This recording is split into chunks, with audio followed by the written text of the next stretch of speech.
Domestic IT he concept इथल्या पण इकॉनॉमीला, इथल्या पण बिझनेसेसना, इथल्या उद्योगांना सपोर्ट करणारी जी IT आहे त्याला डोमेस्टिक IT म्हणतात. पण मुळात IT साठी म्हणून काहीतरी करायला पाहिजे जे चंद्रावर केलं. मग म्हटलं कोल्हापूरला चंद्रावर नाही. हा AI तुमची इफिशियन्सी वाढवणार, तुमची प्रोडक्टिव्हिटी वाढवणार. म्हणजे हा तुमचा असिस्टंट आहे. कोल्हापूरचा तो दुसरा फार मोठा प्रॉब्लेम काय की इथली फॅकल्टी आहे, IT शिकवणारी व क्लास आहे, त्यालाही एक्सपोजर नाही आहे. बरोबर, स्किल वर्कर तयारच. हा ते मी आडत नाही तर पोऱ्यात कुठून येणार. हा 13 यशो झाले वाचून तेव्हा मला बोलले आणि चर्चेवर तेव्हा खरोखर कौतुक वाटतं. आणि ह्या सकलम चॅनेलच मी तेव्हा आभार मानतो. व्हाईट कॉलेज जॉब, तुमच्या शहराच्या व्हाईट कॉलर जॉबच्या संख्येत 10% वाढलं तरी इकॉनॉमीला फरक पडेल. नमस्कार, मी अक्षय जावीदार आणि आपण पाहत आहात सकलममध्ये आपणा सर्वांचं सहर्ष स्वागत आहे. गेल्या 1.5 दशकांचा आपण जर विचार करायला गेलो तर IT क्षेत्राच्या विकासासंदर्भात माध्यमांमध्ये सातत्यानं चर्चा सुरू आहे आणि ती चर्चा कोल्हापूर शहराच्या विकासाबाबत सुद्धा सुरू आहे. कोल्हापूरमध्ये IT क्षेत्र येणार, ITच्या वेगवेगळ्या कंपन्या येणार, कोल्हापूरचा विकास होणार, जागा एक्वायर करायची सुरू आहे, अशा एक ना अनेक बातम्या माध्यमांमध्ये, वर्तमानपत्रांमध्ये सातत्यानं दिसतात. समाजामध्ये सुद्धा अशाच प्रकारच्या चर्चा सुरू आहेत. एकंदरीत कोल्हापूरचा विकास आणि IT क्षेत्राचा विकास याचा संबंध नेमका काय आहे? गेल्या 10-20 वर्षांमध्ये कोल्हापूर शहरामध्ये ITचा विकास कोणत्या विषयाने झालेला आहे?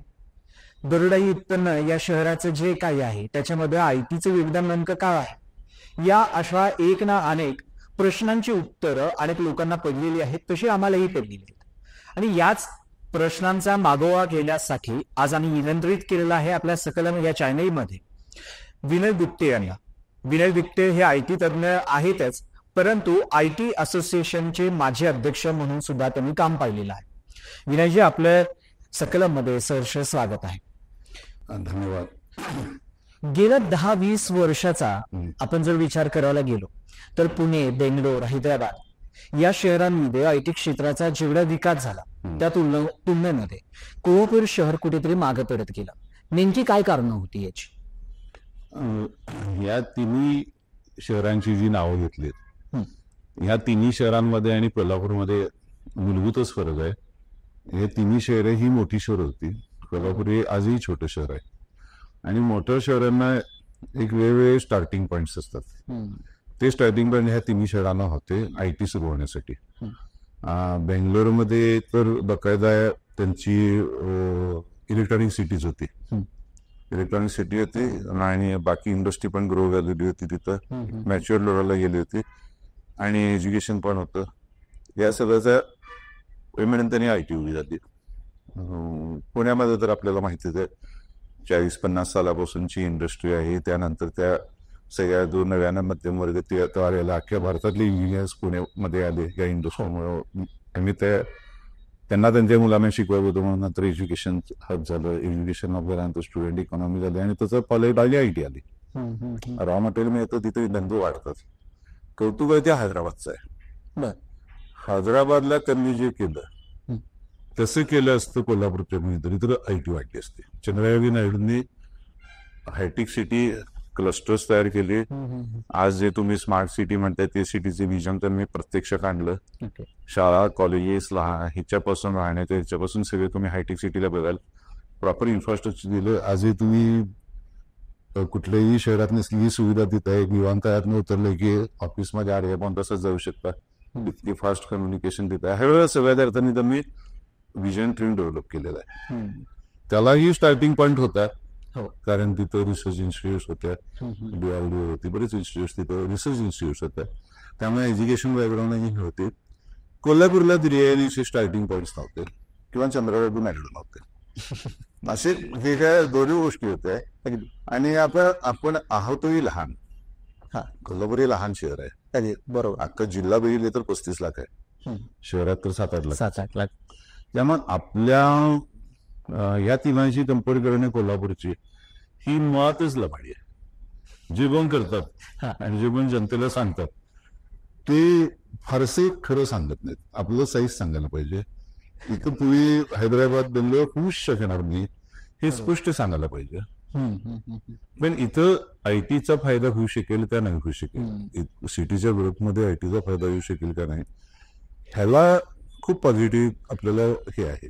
आणि पण पुणे, बेंगलोर, हैदराबाद आणि कोल्हापूर एकत्र नाव घेणं ही लबाडी आहे. अगदी तुम्ही जसं बोलला की त्याचं जे काही रॉ मटेरियल लागतं, म्हणजे अर्थात तो जो कामगार वर्ग तयार होणार आहे किंवा जो येणार आहे प्रोडक्शन करण्यासाठी म्हणा किंवा काय आहे, कोल्हापूर शहराचा विचार करायला गेला तर एवढ्या शैक्षणिक संस्था इथं आहेत, त्यांचं आणि आयटी क्षेत्राचं संवाद कसा आहे किंवा आयटी क्षेत्राशी, उद्योगाशी आणि शैक्षणिक संस्थांचं इंटरॅक्शन नेमकं कशा पद्धतीचं आहे? आता या आयटी असोसिएशनच्या कामामुळे गेले 3, 4, 5 वर्ष इंडस्ट्री एज्युकेशन इंटरॅक्शन खूप चांगलं आहे. इंटर्नशिपचे प्रोग्राम्स चांगले होतात. त्यामुळं आता तर मला तर खूप हेल्दी स्वरूपात ते आहे. त्याच्यासाठी आयटी असोसिएशनचं सध्याची जे काम आहे ते खूप चांगलं काम आहे. पूर्वी तेवढं नव्हतं. पूर्वी काय बघितलं, इंटर्नशिप्स किंवा ह्या पण एज्युकेशन पॅटर्न मध्ये कमी पिरियडच्या असायच्या. आता 11 महिन्याचे देतात, म्हणजे एक अख्खं वर्ष ती इंटर्नशिप करा, पुढच्या वर्षी तर 2 वर्षाचे देतात असं ऐकलं. एनबीओ सारख्या कोर्सला 1 वर्षाची इंटर्नशिप. म्हणजे एज्युकेशनचा पॅटर्न पण बदलत निघालाय. पूर्वी ते 2-3 महिन्यात काहीच उपयोग व्हायचा नाही त्या इंटर्नचा, त्यांनी इंडस्ट्री रिलक्टंट होती. आता 11 महिन्यामध्ये 3-4 महिने त्यांना हवं ते ट्रेनिंग दिलं. आजही इंडस्ट्रीला हवी असणारी टेक्नॉलॉजी कॉलेजमध्ये शिकवत नाहीत. कोल्हापूरचा तो दुसरा फार मोठा प्रॉब्लेम काय की इथली फॅकल्टी आहे, आयटी शिकवणारी व क्लास आहे, त्यालाही एक्सपोजर नाही आहे. बरोबर, स्किल वर्कर तयारच. ते मी आडत नाही तर पोऱ्यात कुठून येणार, खरं असा बी विषय. आणि हे असे छोट्या गावातली ही अडचणी आहेत, हे छोट्या गावात हे असू शकते. आणि त्याच्यामुळे इथल्या मुलांना इंटर्नशिप प्रोग्राम देण्यासाठी शिकवायला लागतं, जर त्यांचा उपयोग करून घ्यायचा असेल तर.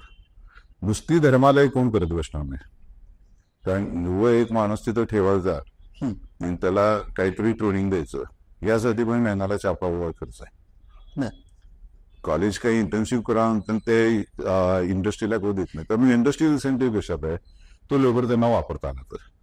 आता 11 महिन्याच्या इंटर्नशिप प्रोग्राम 3-4 महिने ट्रेनिंग देऊन तुम्हाला उरलेल्या याच्यात तुम्हाला एक स्टडी वर्कफोर्स मिळू शकतो, ज्याला तुम्ही पुढे ऑन पेपर पण घेऊ शकता.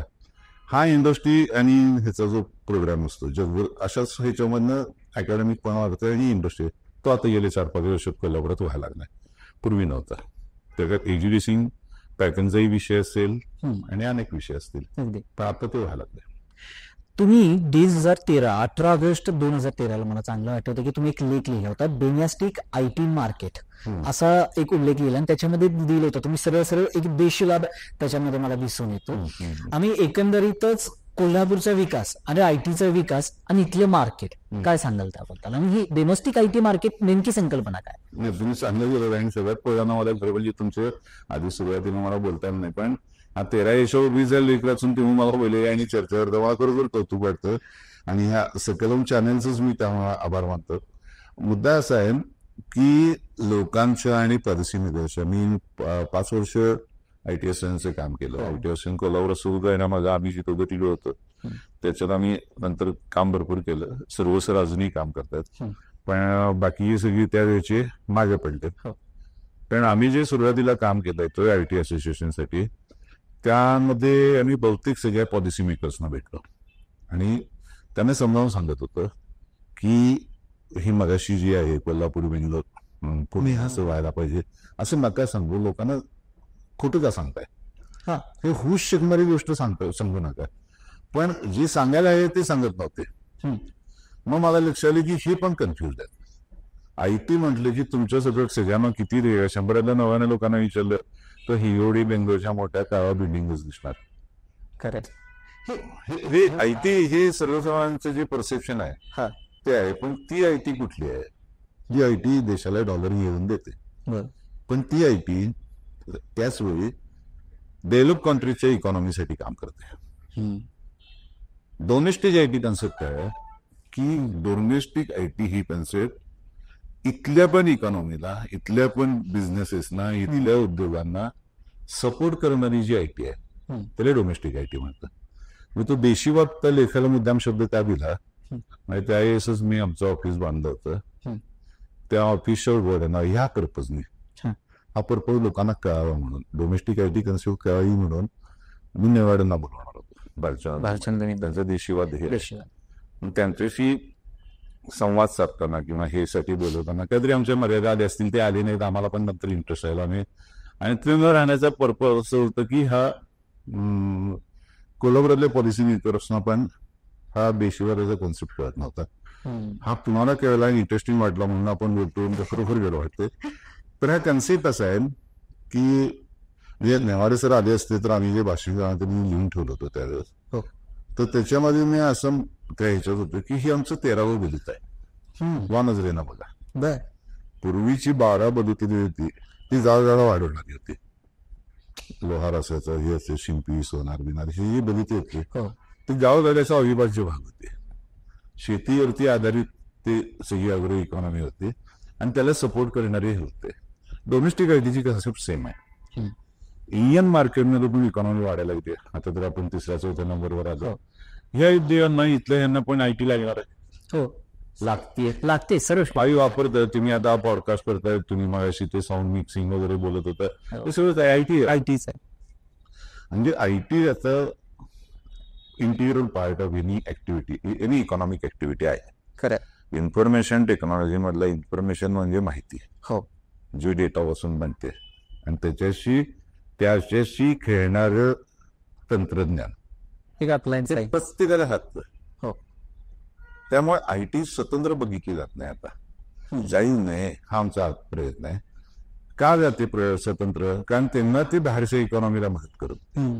आजही डॉलर मिळतोय, रेव्हेन्यू मिळतो, ते काय चुकीचं नाही, वाईट नाही, त्यांना सपोर्ट मिळतो ते आहे.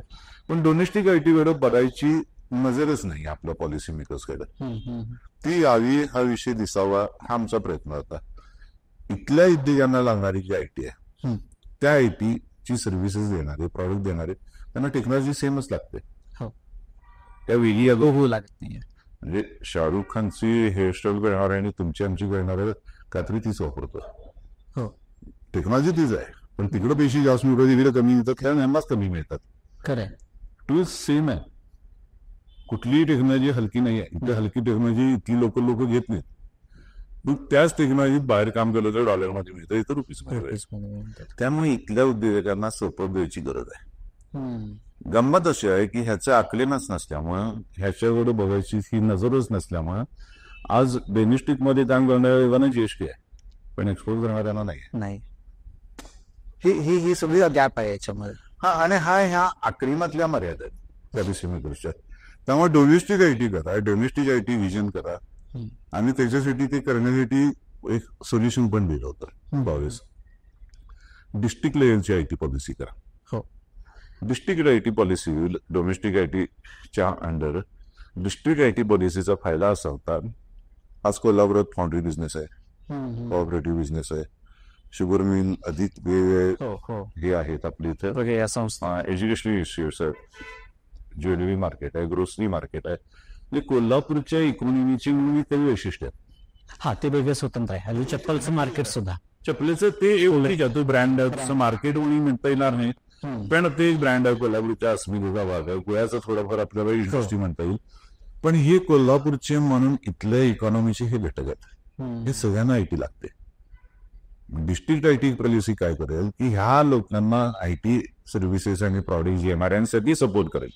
तर उदाहरण द्यायचं तर इथे ऑटो कॉम्पोनंट मॅन्युफॅक्चरर्स फार मोठा बिझनेस आहे. फाउंड्री ऑफ मशिनिंग आहे.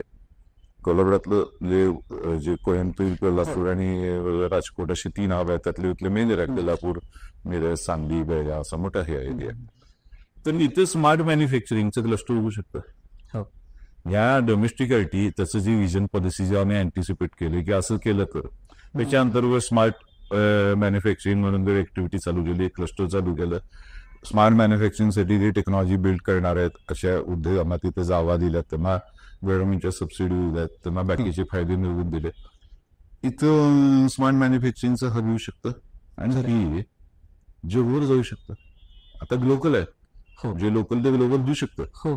मग गव्हर्नमेंट असं डिस्ट्रिक्ट आयटी पॉलिसी करून असा प्रयत्न करायला पाहिजे, हे आमचा तेव्हाच प्रयत्न होता. कुठल्या काळामध्ये तर आम्ही गेला, लोकांना नॉईज खूप आहे आपल्याकडे, इन्फ्रास्ट्रक्चर प्रोजेक्ट आणि बाकीच्या प्रोजेक्टचा नॉईज खूप आहे. मी त्या प्रश्नाकडे येणारच आहे. तर तो याच्यामध्ये एक प्रश्न असतो की आता आपण बघतो की बेरोजगारीची समस्या गंभीर आहे. कोल्हापूरच्या विकासाचा विचार केला, आयटी क्षेत्राच्या विकासाचा कोल्हापूर मधला विचार केला, तर आयटी क्षेत्र रोजगार निर्मितीच्या बाबतीत काय योगदान देऊ शकतं आणि कशा प्रकारे? हा पण विषय डोमेस्टिक आयटी मध्ये ऍड्रेस केलेला. हा, डोमेस्टिक आयटी मधला म्हणजे डोमेस्टिक आयटी का पाहिजे, ती नजरच का पाहिजे, ती ऑनबोर्डच का पाहिजे. मेजॉरिटी लोक जी आहेत ती आपल्याकडची, आम्ही तेव्हा काढलं होतं वर्किंग कोल्हापुरात इंजिनिअरिंग कॉलेजेस वगैरे सुरू होऊन 84-85 सालापासून आता, त्यावेळेस आम्ही जे 12-13 साली फिगर काढलेली सगळ्यांशी बोलून, ती एक साधारण 32-35 हजार इंजिनियर्सची होती. इतके मुलं इथल्या ह्या भागातली तवारून बाहेर गेली. हा ब्रेन ड्रेन आहे. हा ह्या इकॉनॉमीज राहिला सदर वाढलं असतं. नक्कीच. हा ब्रेन ड्रेन का झाला, तर ह्यांना ज्या बेटर ऑपॉर्च्युनिटीज बाहेर मिळत होत्या तशा ऑपॉर्च्युनिटीज ना जॉब सॅटिस्फॅक्शन, ना सॅलरी, ना पॅकेज, ना लाईफस्टाईल कोल्हापूर काहीच देत नाही. हे तुम्हाला डोमेस्टिक आयटी मध्ये साध्य करता येऊ शकेल. डोमेस्टिक आयटी केलं, डोमेस्टिक मग अशी म्हटलं असं स्मार्ट फायनान्सिंग किंवा अनेक आहेत, स्मार्ट टेक्सटाईल आहे. हो, तुम्ही आता आयटी कुठं लागत नाही. आयआयटी असं एक्सप्रेस नाहीये. तुम्ही स्वतंत्र आयटी बघून कधी दिवस संपले, डोमेस्टिक आयटी मध्ये ते येत नाही. इथल्या त्या एरियामध्ये काहीतरी बिझनेस असतात, त्याला इंटिरियर होणारी जी आयटी त्याच्यासाठी लागणारे सपोर्ट अशा प्रकारे केले तर लोक थांबणार नाहीत. आपोआप आयटीचं एकदम काय असतं, एक आयटी प्रोफेशनल व्हायला, पुणे एक्झाम्पल आहे, तुम्ही जाऊन बघू शकता, आपल्याला माहिती असेल. एका आयटी प्रोफेशनल इंटिरियर पासून फ्लॅट घेण्यापासून हॉटेल्स, कॅफेज, हे सगळ्याच्या रोजगार वाटतं. त्या तर ह्या प्रोफेशन मध्ये बाकीच्या प्रोफेशन पेक्षा डिस्पोजेबल म्हणजे थोडा जास्त आहे, पगार चांगले असतात. आणि कोल्हापूरच्या लाईफस्टाईल प्रमाणे थोडा चांगला पगार मिळाला तर का लोक थांबणार नाहीत. आणि पोस्ट कोविड ते झालंय. प्री कोविड वेगळं असतं, पण पोस्ट कोविड मानसिकता घरची भाकरी किंवा नोकरी करायला मिळाली तर हवी आहे. आणि तेव्हा डोमेस्टिक आयटीसाठी आणखीन एक ह्या अँगलनं जर तुम्ही म्हणालात तर तोही प्रोग्राम आपल्याला करता येऊ शकेल. कोल्हापूर कनेक्ट. हो, ही जी 35-32 हजार मुलं आहेत इथनं बाहेर पडलेली, हा कोल्हापूरबद्दल अपेक्षा नाही. खूप कौतुक आहे, कोल्हापुरी म्हणून ते गिरवतात. यांना गावासाठी काहीतरी करायची संधी त्यातून मिळू शकते, त्यासाठी प्लॅटफॉर्म भरवू शकतात. आम्ही ते पण विजन त्या लेखात आहे बघा, कोल्हापूर कनेक्ट प्रोग्राम तुम्ही वाचलं तर. पण ते समावलेलं नाही. आज गव्हर्नमेंटनं तर त्याच्यासाठी काय दिलं आणि काय लागणार आहे. आता पोर्टल आले, सगळं आता ही टेक्नॉलॉजी स्वस्त झाली आणि डेमोक्रेटाइज झाली, त्यामुळे कमी खर्चात माणसं मिळू शकतात. 12-13 वर्षापूर्वी ती थोडी कॉस्टली होती, त्यामुळे आम्हाला स्पॉन्सर्स वगैरे ते मिळाले नाहीत, तो सोडून विषय. पण हे जे विषय तुम्हाला लोकल आयटी पॉलिसीच्या अंतर्गत करता येईल. बरं, ही कोल्हापूरसाठी नाही, महाराष्ट्रातल्या प्रत्येक डिस्ट्रिक्टसाठी तिथनं बाहेर गेलेली लोक मदत करू शकतात. खरं आहे ते. ह्याकडं म्हणून म्हणलं डोमेस्टिक आयटी हा पर्स्पेक्टिव्ह फार वेगळ्या प्रकारे पॉलिसी मेकर्सनी बघायला पाहिजे आणि मग ह्यातनं एम्प्लॉयमेंट क्रिएट प्रत्येक डिस्ट्रिक्टमध्ये होऊ शकते. मला तोच एक प्रश्न आहे की मी नरेश मानलं की ठीक आहे, शहरांची तुलना सोडून दिली, पण गेल्या 2 दशकांमध्ये कोल्हापूरच्या विकासामध्ये आयटी क्षेत्राचा विकास करायचा असेल, नेमकी आव्हानं काय आहेत आता सद्यस्थितीचा? मी म्हणतो ना, मी डोमेस्टिक आयटीवर बोलतोय, तुम्ही पॉप्युलर आयटी बद्दल विचारताय. पॉप्युलर आयटी बद्दलची आव्हानं आहेत ती जगह कनेक्टिव्हिटी नाहीये, रोड नाहीये, लाईफस्टाईल नाहीये, रस्ते नाहीयेत, एज्युकेशन नाहीये, आणि हे सगळं करता येणं आहे पण नाहीये. हे ओपन आहे, म्हणजे सगळ्यांना माहिती आहेत ह्या गोष्टी नाहीयेत. आपले एवढं संपन्न गाव, संपन्न जिल्हा, 110 का 15 वर्षापूर्वी लागलेला शोध अजून इथल्या नागरिकांना मिळत नाही विमानाचं. सत्य म्हणजे हे इथे नाहीच आहे, विल पॉवर नाही येते. अडचणी काय आहे, कुठल्या सगळ्यांच्या सही बाजू असते, पण मुळात आयटी साठी म्हणून काहीतरी करायला पाहिजे. जे चंद्राबाबू केलं मग म्हटलं ना, कोल्हापूरला चंद्राबाबू नाही, चंद्राबाबूंनी स्वतः मायक्रोसॉफ्टला जाऊन प्रेझेंटेशन देतात. हो, ही कंपन्याची वाट बघत बसली नाही, तिथे जाऊन कॅनव्हान्सिंग केले, US मध्ये फिरले, त्या हायटेक सिटी क्लस्टर कसं होईल, काय सोयी होतील त्यांना, म्हणजे त्यांना ही कंपाऊंड या ते आले. पॉलिसी मेकरने आता सिमोल्लंघन करायला पाहिजे, चंद्रबाबूंच्याकडे शिकायला पाहिजे. हा, बघ ती कसं आहे माहिती, ते करत नाहीत असं मला म्हणायचं नाही. आता जे पॉलिसी मेकर्स त्यांना ज्या प्रायोरिटी आहेत ते करतात. गमतीत सांगितलेलं मला एका वेळात, अरे तू एवढं चंद्राबाबू चंद्राबाबू मी बरेच वर्ष बोलतोय चंद्राबाबूने केलं तसं व्हायला पाहिजे. इथं बोलतो मी आज पहिल्यांदा बोलत नाही. माझाही पहिल्यापासूनचा स्टँड आहे. 13 वर्षापूर्वी मी घेतली जातो. तरी कसं एक नेता मला खासगीत म्हणाला, अरे एवढं करून चंद्राबाबू निवडून आला घातलं. म्हणजे प्रत्येकाची प्रायोरिटी वेगळी असते. आयटीचं क्षेत्र व्हायला पाहिजे, आयटीचं हे व्हायला पाहिजे हे बोलणार, पण त्याची प्रायोरिटी आहे का? प्रत्येकाच्या नेत्यांची करिअर आहे ते करिअरमध्ये प्रत्येकाची प्रायोरिटी वेगळी असते. आता राजकारणी करिअर असावं का नसावं हा वेगळा विषय आहे, तो काय पण आज ते आहे. मग त्या करिअरला जे योग्य ते करणार, त्याच्यासाठी ते वेळ गुंतवणार, त्यासाठी ते शिकणार. त्याच्यात आयटी कुठे येतं हे तुम्ही विचारता. मी आधी एक प्रश्न आहे की थेटच तो प्रश्न आहे की आयटीमुळे रोजगार निर्मिती होईल नव्याच्या याच्यामध्ये थोडंसं राहून गेलं. थेट माझा प्रश्न आहे की किती व्हाईट कॉलर जॉब ते क्रिएट होऊ शकतं? व्हाईट कॉलर जॉब, तुमच्या शहराच्या व्हाईट कॉलर जॉबच्या संख्येत 10% वाढलं तरी इकॉनॉमीला फरक पडेल. हो, आज कोल्हापुरातले व्हाईट कॉलर जॉब करा, सगळ्यात 6-7 लाख पॉप्युलेशन आहे. आपण एक 5 घोडा 4 घोडा लाखभर घोडा आहेत. हो, या घरातले किती उत्पन्न हे सॅलरीवर अवलंबून आहे, आणि किती वेगळ्या छोट्या मोठे उद्योग, शेती आणि ह्याच्यावर अवलंबून आहे. सॅलरी मध्यमवर्गीय कोल्हापुरात किती आहे? हा जो आहे आकडा, या वेळेत 10% ग्रोथ आयटी नक्की होऊ शकते. ओके. ती जी तुम्ही म्हणता ती पॉप्युलरिटी आणली तर डबल करून, डबल. पण ती काय येत नाही हे मगाशी मी सांगितलं, आणि गेले 25 वर्ष सांगतोय आम्ही. इथल्या लोकांना कल्चरल इश्यू आहे. कोल्हापुरातला माणूस पुण्यात जातो तेव्हा त्याच्या फॅमिलीला तो प्रोग्रेस झाला असं वाटतं. प्रोग्रेस कोल्हापुरात नाही हे सगळ्यांना मनोमन माहिती आहे. मुलांना तिथे राहू नका म्हणतात, हे सांगतात, आणि इकडं गाव डेव्हलप पाहिजे म्हणतात. ही लोक इथे टिकवण्यासाठी प्रयत्न काय ते सगळी एखादी कॉम्प्लेक्स पॉइंट आहे. पण मी म्हणतो डोमेस्टिक आयटी केले, आमचा जो डोमेस्टिक आयटीचा प्रभाव आहे, तर ह्याच्यावरची उत्तरं लॉंग टर्म नक्की आहेत, आणि ती शाश्वत पण आहे. हा, कारण 12 बोलू तर किती वर्ष होते, गाव गेलं तर 13 बोलू तर गाव गाड्याला लागणारच आहे. मी थोडस याच्यापासून थोडासा विषय वेगळा असला तरी तो त्यातला एक भाग आहे. तो म्हणजे सध्या संपूर्ण समाजात अगदी जगभर एक विषय चालू आहे, तो म्हणजे एआयचा आहे. या विषयाच्या अगदी थोडासा वेगळा असे नका, पण आर्टिफिशियल इंटेलिजन्स हे उद्योगांवरती कसं परिणाम करतंय किंवा त्याच्याकडे कसं पाहिलं पाहिजे?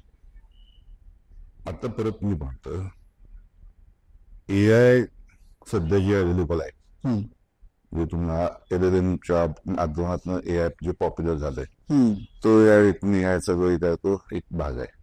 एआयचा कॅनव्हास खूप मोठा आहे. तर हे जे लोकांसाठी अवेलेबल जाते, ह्या एआयचा मी जे बोलतोय आता तुम्ही जे ChatGPT किंवा ग्रॉक किंवा त्याच्याबद्दल बोलतोय, हा एआय तुमची इफिशियन्सी वाढवणार, तुमची प्रोडक्टिव्हिटी वाढवणार. म्हणजे हा तुमचा असिस्टंट आहे, हा चांगला असिस्टंट आहे, ज्याला कष्ट करायचे, ज्याला काय हवं पाहिजे त्याला हे देणार आहे. त्या अर्थाने जर बघितलं तर ही इफिशियन्सी वाढवणार आहे.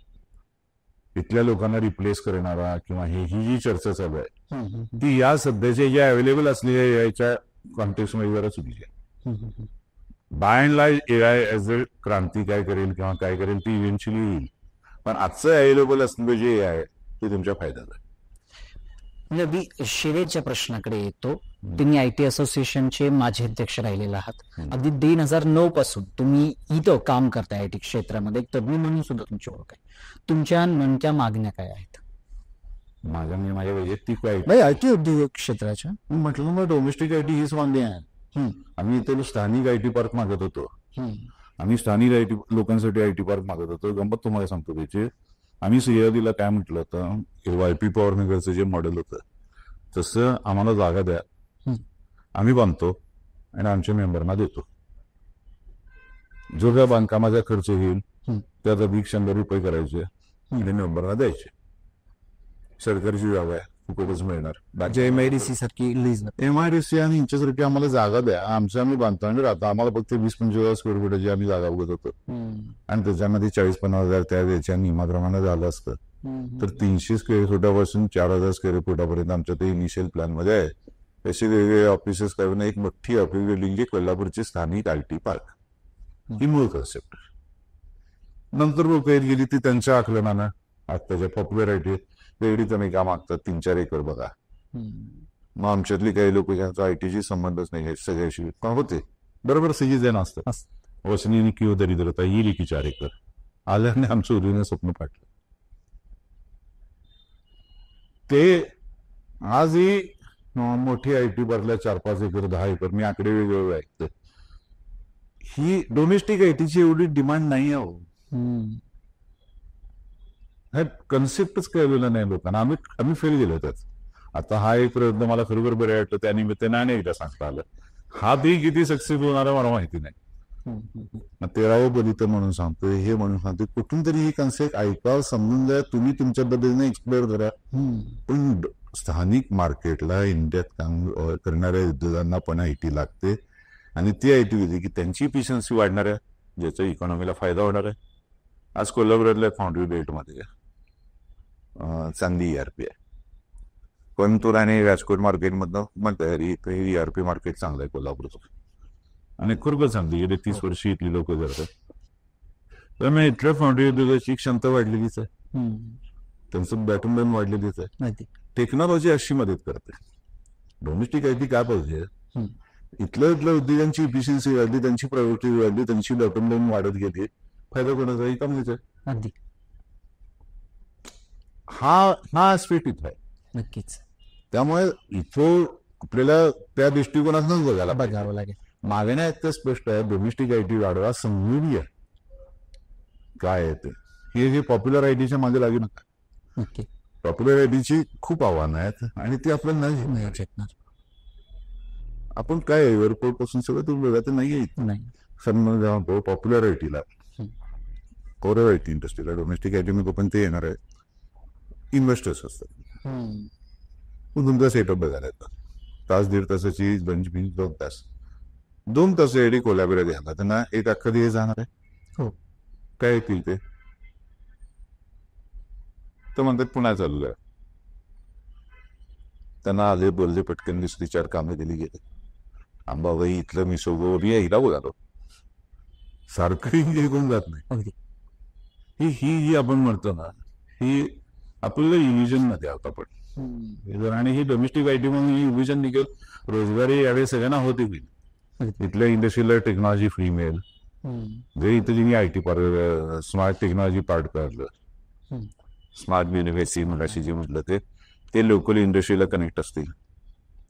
त्यांना कॉलेजच्या इंटरनल डायरेक्ट प्रोजेक्ट मिळतील. इथल्या इंडस्ट्रीना ते प्रोटोटाईप डेव्हलप करण्यासाठी इथल्या इंडस्ट्रीना चीप आणि स्वस्तात स्मार्ट टेक्नॉलॉजी मिळेल. सगळ्याचाच फायदा आहे. नक्कीच. अगदी IT क्षेत्र म्हणजे 12व्या बलुतेदाराच्या नंतरचं 13वे बलुत जर कुठला असेल तर ते IT क्षेत्र असं विनयजींशी विचार विनिमय करत असताना या संवादात दिसून आलं. खरं तर सकलमची हीच भूमिका आहे की नेमकं एखाद्या समस्येचा अर्थ समजून घेणं जे समोर दिसते तेच सर्व काही सत्य आहे असंही नाही तर त्या पडद्याच्या पाठीमागे अनेक गोष्टी दडलेल्या आहेत आणि त्या गोष्टींचाच उलगडा करणं हे आमचं कर्तव्य आहे. IT क्षेत्र म्हणजे फक्त पुणे किंवा बेंगलोर या शहरांमध्ये उंच उंच इमारती का उभ्या राहिले ते म्हणजे IT क्षेत्राचा विकास नाही. IT क्षेत्रामुळे व्हाईट कॉलर जॉब किती निर्माण होणार आहेत, IT क्षेत्राचा इतर उद्योगांना कसं सहकार्य होणार आहे, असं कुठलंही क्षेत्र मानवी जीवनामध्ये नाही ज्याचा ITशी संबंध नाही. आणि असं असताना सुद्धा IT क्षेत्राच्या विकास करत असताना कोल्हापूर शहरामध्ये नेमकी आव्हानं काय आहेत. 18 ऑगस्ट 2013 नंतर आज सुद्धा ती परिस्थिती फारशी काही बदलली नाही. मग येणाऱ्या 10 वर्षात ती कशी बदलेल आणि ती बदलण्यासाठी नेमकं काय करायला हवं यासाठीच सकलमनं विनय गुप्ते यांना चॅनलमध्ये निमंत्रित केलेलं होतं. यामध्ये त्यांनी मांडलेले सर्वात महत्वाच्या मुद्द्यांवरती प्रकाश टाकायला असं वाटतं. अगदी शेवटी ते म्हणजे कोल्हापूरला चंद्रबाबू नायडू नाहीयेत, ती एक दृष्टी पॉलिसी मेकरकडे असायला हवी असंही त्यांनी या ठिकाणी मत व्यक्त केलं. फार काही मोठ्या मागण्या जादेच्या नाहीयेत तर अगदी छोट्या छोट्या आहेत आणि म्हणूनच IT क्षेत्राचा देशीवाद हा त्यांनी स्पष्टपणे मांडलेला आहे. हा देशीवाद सर्वांना समजावा, अगदी सर्वसामान्य माणसांपासून प्राईस मेकरपर्यंत सुद्धा तो समजावा, ते दृष्टिकोन निर्माण व्हावा, हीच सकलम च्या सर्व प्रेक्षकांची एक अपेक्षा आहे. ती अपेक्षा व्यक्त करतो. विनयजी, आपण चॅनलमध्ये आलात, या ठिकाणी आयटी क्षेत्राबद्दलचं एक चांगला विचार विनिमय केला, चर्चा आपली झाली. याच्या माध्यमातून नक्कीच एक सकारात्मक गोष्ट भविष्यात निर्माण होईल असा आशावाद व्यक्त करतो. आपण दिलेला अमूल्य अशा वेळाबद्दल मनपूर्वक आभार. धन्यवाद. सकलम चॅनल नवीन आहे, त्या चॅनलला माझ्या मनपूर्वक शुभेच्छा. आणि तुम्ही जर असेच जुने जसे मालिका आहेत तसेच काय बरेच लोकांनी बऱ्याच कोल्हापूरसाठी लिहून ठेवलंय, बोलून ठेवलंय. समूह या गोष्टींमुळे ते पॉलिसी मेकरपर्यंत पोहोचत नाही. तुमच्या इथून तो आवाज उठला तर फारच चांगला आहे. त्यामुळे तुम्हाला मनपूर्वक शुभेच्छा. धन्यवाद. धन्यवाद.